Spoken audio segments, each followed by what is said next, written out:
Surviving and thriving after gray divorce can be challenging. But what if your doctor throws a colon cancer diagnosis on top of that? Our guest today is the author of the book Turning Gut Punches into Punchlines, a comedian's journey through cancer, divorce, and other hilarious stuff. Greg Schwem is a veteran stand-up comedian and corporate speaker who has made a career out of finding the funny in everyday life. In the book, he opens up about his own gray divorce, cancer, and identity shifts, applying to himself the philosophy he's long preached to audiences. Humor isn't just a relief, it's a lifeline. Regular listeners to the podcast will know that we've often spoken about the role creativity can play in fostering personal growth after gray divorce. So I'm excited to hear about Greg's experience. Greg, welcome to the podcast. Thank you, Andrew. Thanks for having me.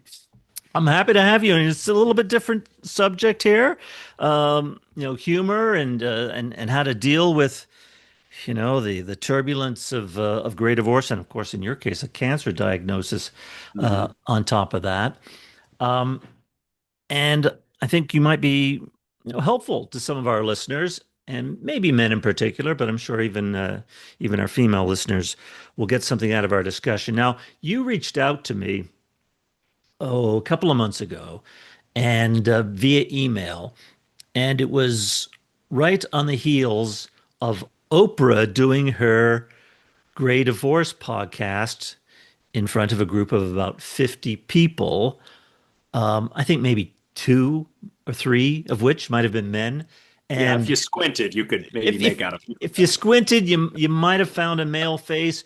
I went all forensic on this, and magnified the images. I think there might have been one male approaching 40 in that conversation. And so when you reached out to me and commented on that, I thought, oh, that's interesting, because frankly, I was a little angry. I was a little angry. How about you? I don't know what your reaction to. Absolutely angry and disappointed. I think disappointed that this great divorce epidemic, and I think you can call it an epidemic because as I think Oprah did point out in her podcast, it is the only over 50 is the only category of divorce that is on the rise Right. now. But to just do a whole show and make it seem like the only victims of this are female, yeah, that bothered me a little bit. And I did some research, and I was like, where are the support groups or the television shows or the podcasts that allow men to not share their side of the story, but just what they're going through? Exactly. Exactly. And you raise a good point there, Greg, because you're 63 years of age. I'm 62. You went through your divorce at 60. So I think we both fall into the demographic Generation X, right? Mm-hmm. Now, and many of our listeners are Gen X or boomers, so they'll understand the reference. Can you imagine if Phil Donahue had done, remember Phil Donahue? Of course, I remember Phil Donahue. What if he had done a podcast, or not a podcast, a show? And First Thing was a show because it was live in front of 50 people. If Phil Donahue had done a program, all men, on the subject of gray divorce, can you imagine what sort of outcry there would have been? I'm sure there would have been one. Absolutely. You know, the female population would have said, "Well, what about us?" Exactly. And that's just what you and I think, are saying. What about us? It's just the tables are turned. Yeah, it's so I tried to find a way to deal with my frustration and annoyance by just looking at the humorous side and thinking, of course it's understandable in all of Chicago. It would have been very difficult to find any men over the age of 50. I mean, you were just around the corner. You're in Chicago, right? I am in Chicago, yes. So I live in the city. I moved after my divorce. I moved back to the city from the suburbs. I find it to be a much more thriving, obviously, environment just because of the number of people here. And I think that the types of people that I'm around have really helped. Have really helped me cope with the divorce. I think just being in a different energy, surrounded by a lot of different age groups, has been very beneficial and therapeutic for me. Hmm. Yeah, now you're Generation X, which is, Yeah.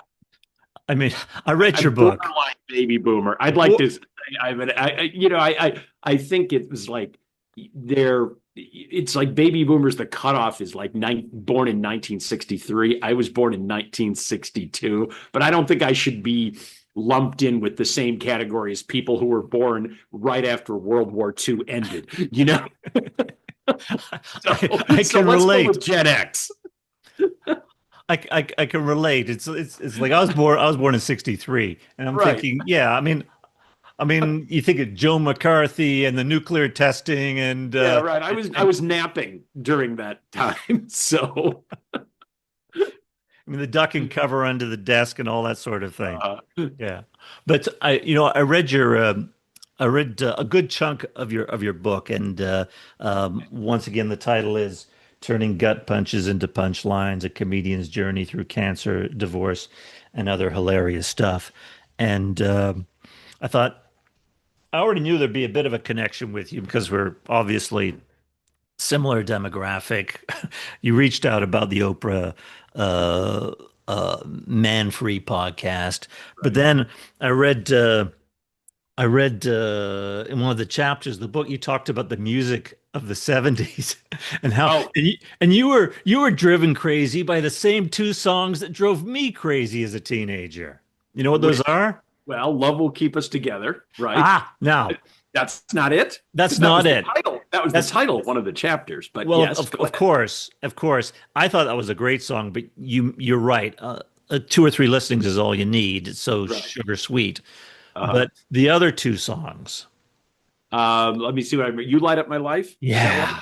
Yes, that Oh was my, one. And was the other one Seasons in the Sun? yeah. Okay. Oh, those were excruciating from the moment the Yes. needle dropped. Mm-hmm. Mm-hmm.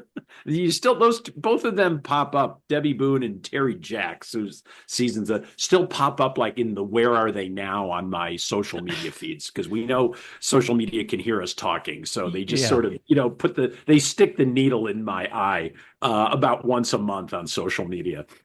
Well, I've got Alexa in the house, so now I'm no doubt Seasons in the Sun and Right. You Light Up My Life will pop up. But I remember um, those two songs were probably instrumental to me picking up a guitar in 1977 and becoming a punk rocker. I just Those two, huh? Wow. they were a big part of it. I Yeah. mean, I wasn't a big fan of Styx and Kansas and all those other schlocky bands. Styx not so bad, I guess, but Journey. I never was into that stuff. Never got into that, huh? Okay. But so your book was it gave me a couple of chuckles there, and I'm thinking, what's your thought with respect to the use of humor or using humor to get through the difficult times that you went through, plus the cancer Well, diagnosis.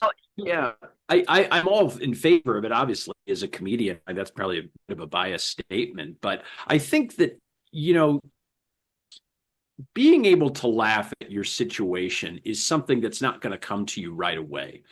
Because I think when you first go through a traumatic breakup, you wonder, am I ever going to find anything funny again? Am I ever going to laugh again? Because everything just seems a little bit hopeless and very just anything but funny. But then you get yourself out there. It's never going to be funny unless you maybe reinvent yourself a little bit and get out from under the blanket or wherever that you've been hiding. And everybody goes through that. I certainly went through that.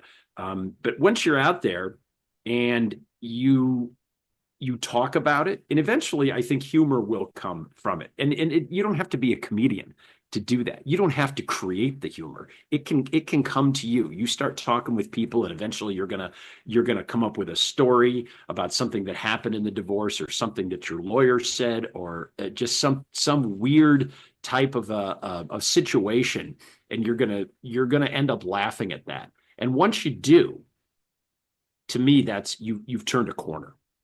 because you say, okay, it's not all bad, and it was, so many people that when I was in the middle of a divorce, I worked a lot on cruise ships as a Mm, comedian. mm. I still do, but I really did a lot during the divorce. And I met so many people. They always want to, when they see comedians or entertainers walking around the ship, they want to talk to you. And once the topic got about divorce, I met so many people who said, "Look, it's horrible, um, and but you're going to come out of it better." Yeah. They all said that, Yeah. and I took that to heart. I believe Yeah. them. That's Do you? that's the big message of this podcast is that while you're going through it, Yeah. you th there's all sorts of pressures. There's the financial pressure. There's the stress of the breakdown of the relationship, um, and your imagination can tend to run into overdrive. But Hmm. it's rarely ends as worse as you thought, as bad as you think, and mostly it's a lot better. And you're emerging from a situation that wasn't right for you in the first place. I want to ask you a little bit about cruise ships because I love cruising, and my wife Okay. and I just came back from a river cruise in on the Danube. Can we just digress for a second? How's Sure. your experience being a comedian on cruise ships, Cruise ships. as opposed to comedy clubs or the corporate world? Yeah, I love it. I love the audiences because, well, for a couple of reasons. Number one, it's a total 180 from doing corporate gigs. At corporate gigs, my audience is technically still at work. Right, Okay. Yeah, right. they might be at a 3 day, meeting or a 3 day resort, conference or president's club or whatever, but they're still surrounded by their compatriots, maybe their competitors. So they're on their guard a little bit. So they're not liquored And up. they're not, yeah, exactly. Not during my presentations. Cruise ships, people are on vacation. They're in a good mood. They want to be entertained. And I love that. And I also love the fact on cruises that you get a very good variety of audience members. You get people from different countries. You get people from all sorts of different demographics. And that is a challenge to make all of them laugh, to have material for all of them. Maybe Right. not the whole show, but you got to have pockets of material for everybody. And also just I live with these people too, Yeah. which can be good or bad. Yeah.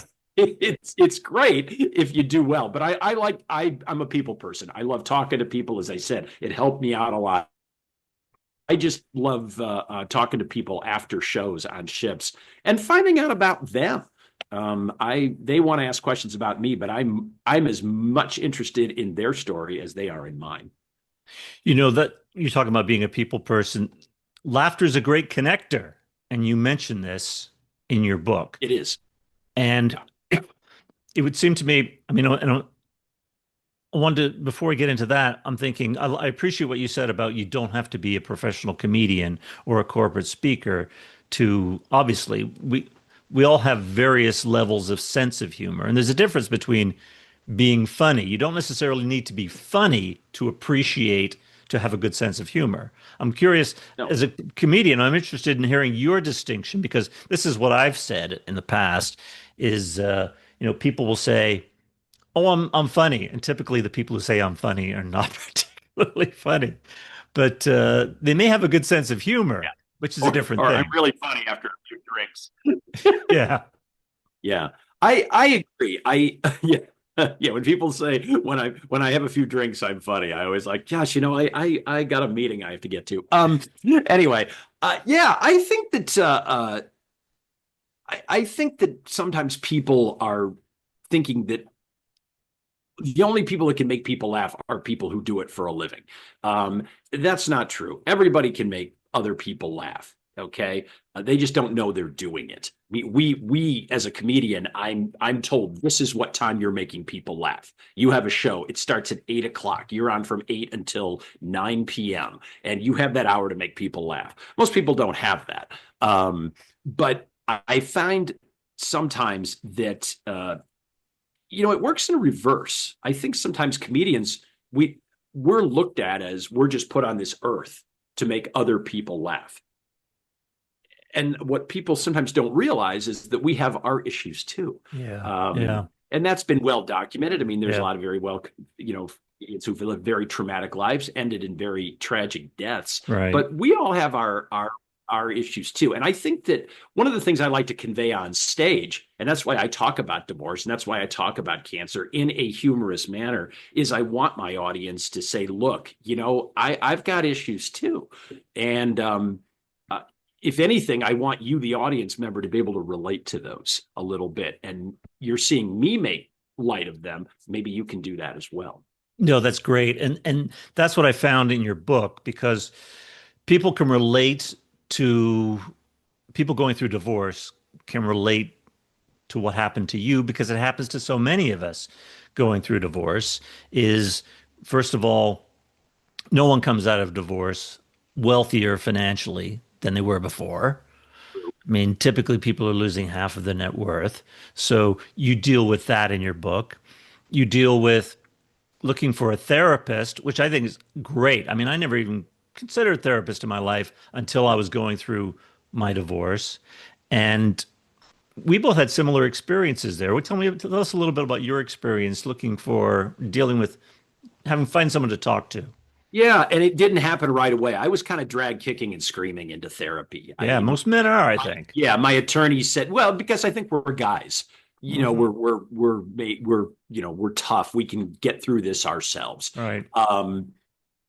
And that I think that's the first advice I would give to men is just say, drop that, drop the male bravado, macho attitude, and just find somebody. My lawyer told me I should do that. Friends told me I should do that.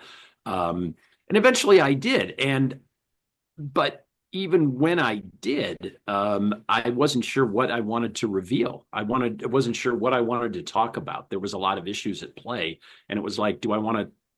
It'd be very easy to say, well, finally, I have somebody that I can bitch at and just get it all out. But that's really not the goal of therapy Right. because, you're there to help yourself. And it took me a while to figure out what I wanted to say to my therapist that would be helpful from my perspective.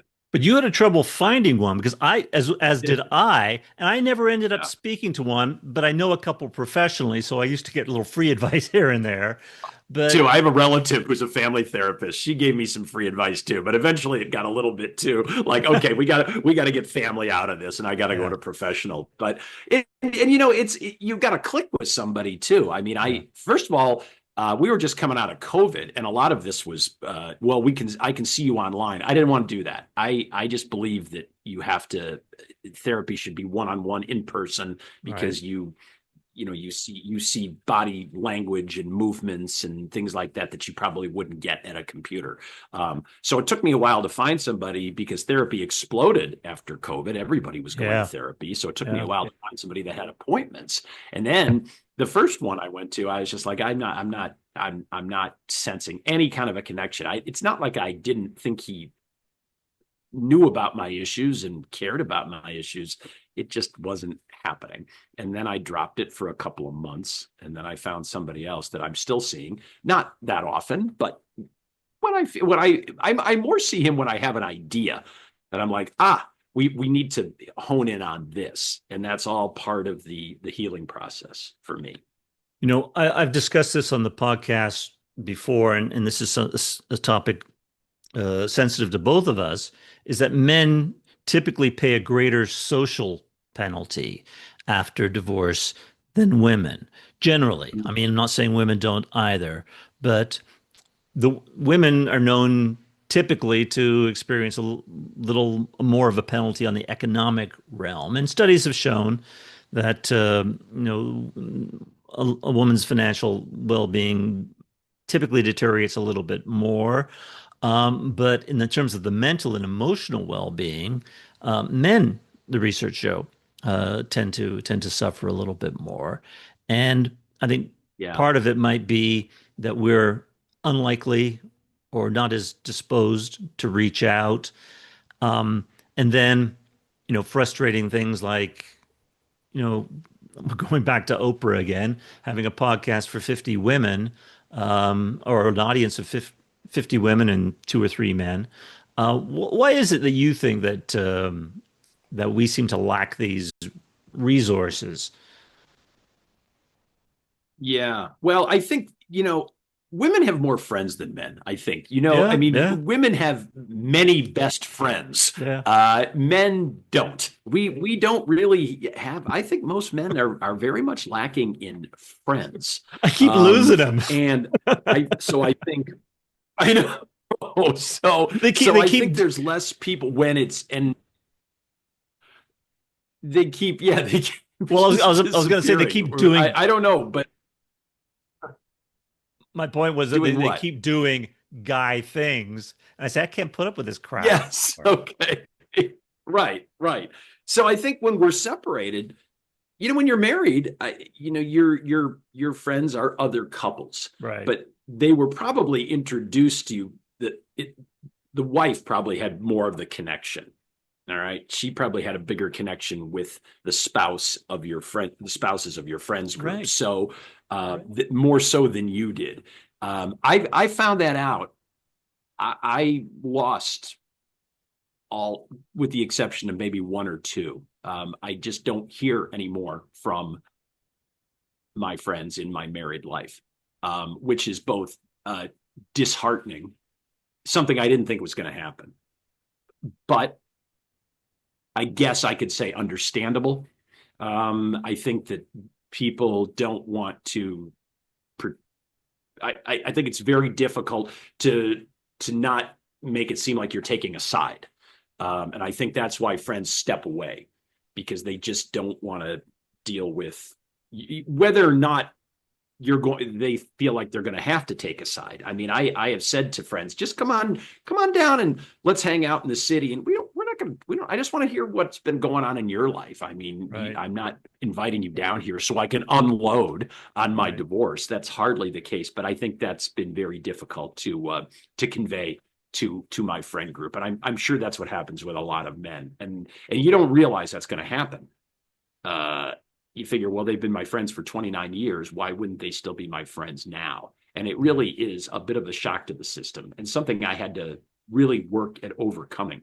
That's interesting because I didn't have that problem because I didn't have many friends to begin with, which is Okay. indicative of my personality. That does make it easier. I, Yeah. I I think I'm probably more of an introvert, and I Okay. sense that you're an extrovert. I mean, you're a comedian, get up on stage, you're probably an extrovert, right? Mm-hmm. And so I think there's probably a greater shock to the system for an extrovert such as yourself when Sure. these people fall by the wayside and can be very, very disappointing. So other issues, I'm curious to know how you dealt with the issue. As I mentioned a minute ago, nobody comes out of divorce better financially. Yeah. And so I'm curious about how you dealt with that and you know, because that must have been a kick, a kick in the shins as well. I know it was to me as a financial advisor, experiencing a loss of that was like the core of my being. And so, but ultimately, I reframe the way I think about money and finances and work to a way that I'm much happier now. And I'm curious how you went through the process. That is exactly that way. I think when you're married and you're the breadwinner for your whole family, you're constantly thinking about money. You're thinking about your mortgage. You're thinking about your kids' college tuition and this kind of thing, and your retirement and so forth. And one of the things about gray divorce is, for the most part, your kids are older now. Your kids are maybe on their own, so maybe that takes a little bit of the burden off. Uh, when you get divorced. But I was like you. I realized, yes, there's not nearly the I don't have nearly the nest egg that I had when I was married. But you do start to look at money differently. Like, what did I give up for that? What did I give up? What did I gain in return? What I gained was, I guess, a sense of happiness, probably, maybe happiness that I did not have in my marriage. And then you got to say to yourself, what's the price of that? Hmm. What's more important, having $1 million versus $500,000, and being more happy versus less happy? And I think everybody knows the answer to that question. Yeah. And I And, think that it's the old start looking at cliche. The old cliche that's kind of forced upon us when we see that drop in net worth is that money does not buy happiness. that. Right. And I know in my divorce practice, I've worked with people with tens of millions of dollars, Mhm. and believe me, I've seen plenty of unhappy, very wealthy people. And studies have been done ad nauseum on the true sources of happiness, and we touched on it a moment ago. It's connection with others. It's friends. It's really human relationships. And I can imagine that you've used the divorce and your cancer diagnosis, which I understand you're in good shape right now, right? Yeah. Uh, Good, good. You've used those as fuel for for the work that you do, and I imagine Yeah. that makes your work even more fulfilling. It absolutely does. It kind of recharged my batteries. Well, a couple of reasons. You're like, okay, well, maybe I have to keep working a few more years because Yeah, I that's the have other that thing. nest egg. So Yeah, there's one reason. But creatively as a comedian, again, I touched on moving to a big city of 3 million people is one thing. Having to get an entirely new set of friends, which meant I had to go out and interact with a lot of different types of people, and that can only spawn creativity. right. That's really where I got the incentive to write the book. Is I was in all these new situations, meeting new people and so forth. And I wanted to tell somebody about that. And that's when I started writing down and sort of formulating chapters and so forth. But yeah, I sometimes I think everybody should get a new set of friends. Just make that a challenge. Maybe not abandon your old ones, but try. There's no reason that you can't meet new people in Right, your 50s and in your 60s and so right, forth, and have right. relationships with them. I think a lot of people would disagree with me on that, and you too. But I'm sorry. It's never too late to join a new club or find a new hobby or something, and to find people that share your interest. I think that so many people would be so much better off up here if they did that. No, 100%. And I agree 100%. I mean, I started this podcast at age 59, and we're now into the third year of it. I wrote three chapters for a book last year, and hopefully there's a real book a greater contribution to a book coming up this year. And, with respect to the work, if you'd asked me 15 years ago how I'd feel about working at 62, soon to be 63, I might not be entirely pleased at the prospect.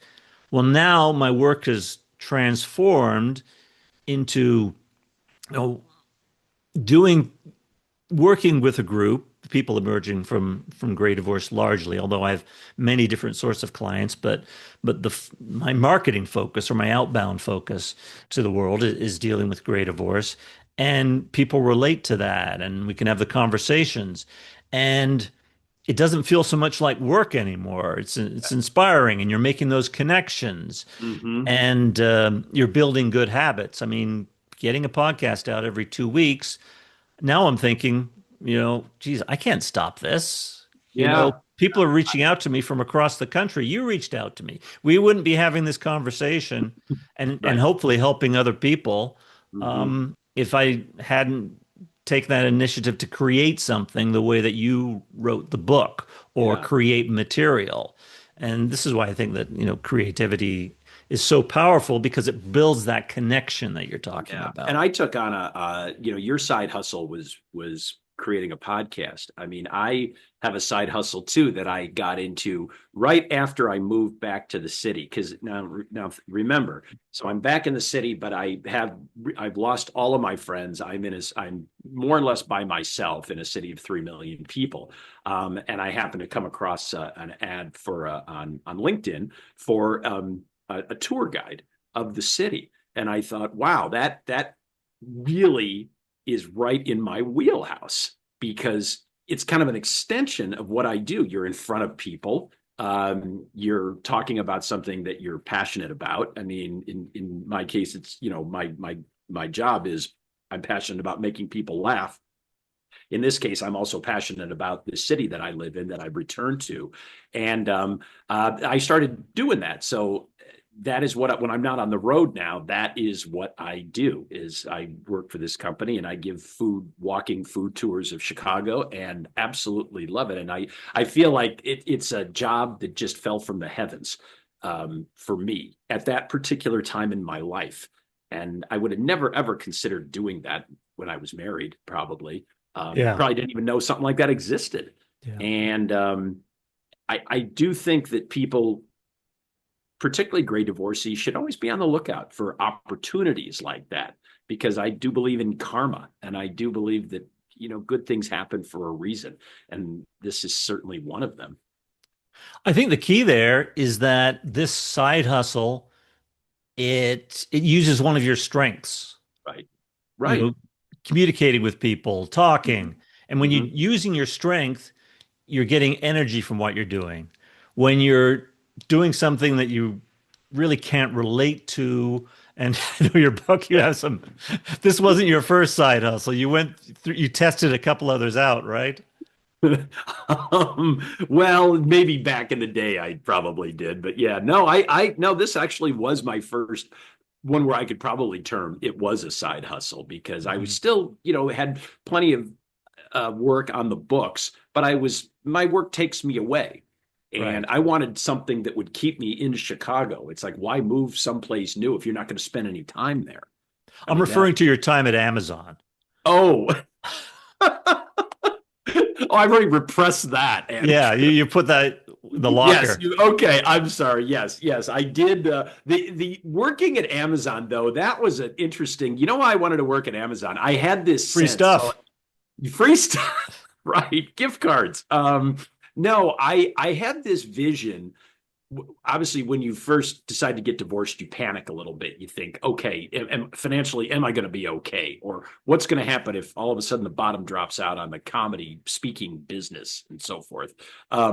Which I think about every year because I'm an independent contractor. But I thought I will go to work for Amazon and I will start at the bottom, but I will get a sense of how Amazon works. Then I'm going to approach the brass at Amazon, and I want to be the guy that goes around to Amazon uh, factories and fulfillment centers all over the country and talks about why you should laugh at work. And I'm going to use my role as an Amazon warehouse employee to say, I get you guys. Okay. And so I worked at Amazon and it was awful.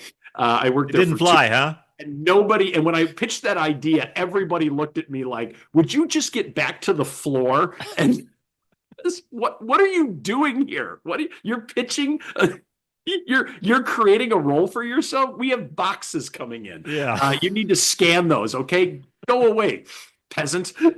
So, but yeah, so that was side hustle number one, and then I drove for Uber How too, was and that that? was Because I don't think I'd mind that. But yeah. how was I didn't mind. In fact, I miss it a little bit. I ended up selling my car and being a total city person, but I did enjoy driving for Uber because that to me was a great sense. Not I didn't do it to make friends, but it was a really great way because you get a chance to talk to people. Yeah, You can't exactly. talk to people at Amazon, Right. but you can talk to people when they're in your back seat. Sure. And I heard so many stories and got people wanted to talk about their philosophy on life, and you get people from all different age groups and so. But I learned a ton driving for Uber, and I also found out that people do want to talk. Um, Again, we were coming off the heels of COVID when I started driving for Uber, and I think shockingly, I think people had been cooped up so long Yeah. and doing virtual everything that I think people really were willing to talk. And when they found an Uber driver that that could talk and could make conversation, it didn't really matter what time of day it was. More often than not, I'd say only about 5% of my rides just wanted to sit there in the car and scroll on their phones and not talk to me. Mm. But everybody else was very, very open and forthcoming. And I found it to be very refreshing. Yeah, that's cool. And so another area, and we I've had two dating consultants on the program. I've had Okay. sex and intimacy coach on the program, podcast. I'm curious, any last words on another element of emerging from life after divorce, the dating world? I mean, you're in your 60s. I was a little younger. I was in my 50s and actually separated in my late 40s. Well, how was your experience? How long was your marriage, and how was it integrating into the dating world? My marriage lasted 29 years. Oh my goodness. So yeah, it was a long one. So, and the longer you're married, the longer you're with one person, the further away you get from the idea of dating and the idea of having to establish yourself or indoctrinate yourself into how do I even talk to another woman. And of course, then you have to realize that while I was married, dating was changing from being done in person to being done on your phone, Right. And on your computer. So you had to start with that too. So I had to learn how to, create a profile and then how to present myself. And then when I was able to match with somebody, what to say to them. And that's mostly trial and error. And it was mostly error. I would say for the first year or so, and then I think but I think you have to learn to be very honest. And I Yeah. think that is the problem with computer dating is that people are not honest. Yeah. And at some point you have to, and that is what I think probably caused my first couple of relationships to end, is that maybe I wasn't being honest enough, because I was so interested in companionship Right. and friendship. And I think that will sometimes take the place of something that you need to be. So I do blame myself a little Yeah. bit. A lot of the dating coaches I've talked to always say that you shouldn't jump onto those sites, that you should work on yourself first. Yeah. And That it was sounds like maybe you that were a was a work in mistake. progress. Yeah, I made a mistake there. I want to, but I think also I did it because maybe out of loneliness. Yeah, Again, sure. when you don't have anybody to talk to, you long for that. You long for people, and online dating. It's very easy to find people to talk to. The conversation might eventually not go very well. Yeah, exactly. Right? I mean, you can be texting with somebody in a matter of minutes. Yes, And then you yes. say, well, this was a fun text, so therefore we should get together. Okay, let's do that. I mean, it's crazy, but it filled my time. And then you think, okay, well, that went pretty well. So we had drinks together, and that went well. So maybe we should. I guess that means we're right for one another. So let's do something else, and I think that's a great roadmap. You should think, well, what could go wrong? But then again, are you really being honest? Because eventually you're going to have that conversation if Yeah. you continue to see one another and you start to say, well, what do you really want out of this? Yeah, no. Yeah. No, I do think I got it right in that aspect. And you do filter out people when you're brutally honest about what you're Or you get filtered out. or you get filtered out. In my case, yeah. Well, your book has some amusing anecdotes about the dating world and about your side gigs and dealing with the issues of not having as much money. Once again, the book is Turning Gut Punches into Punchlines, a comedian's journey through cancer, divorce, and other hilarious stuff. Greg, I really enjoyed chatting with you here. If our listeners want to find the book or to find out more about you, or we have corporate bookers on the phone or interested in having you as a speaker, how can people find you? Best way is probably just to Google or Chat GPT my name, or go to gregschwem.com, GregSchwem.com, and that'll tell you everything about the book, and it'll give you plenty of videos about what I do for a living and how I make people laugh, and how I want to continue doing that as long as I'm able. That's terrific, Greg. And yeah, I've watched some of your stuff online. It's really good. Thanks very much. Appreciate it. My pleasure. Thank you. I'm glad we were able to connect.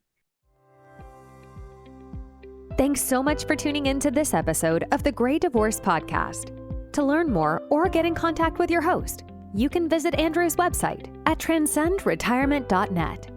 Also, please feel free to rate, subscribe, and leave a review wherever you listen to your podcasts. That helps others find the show, and we'd greatly appreciate it. Thanks again for listening, and we'll catch you in the next episode.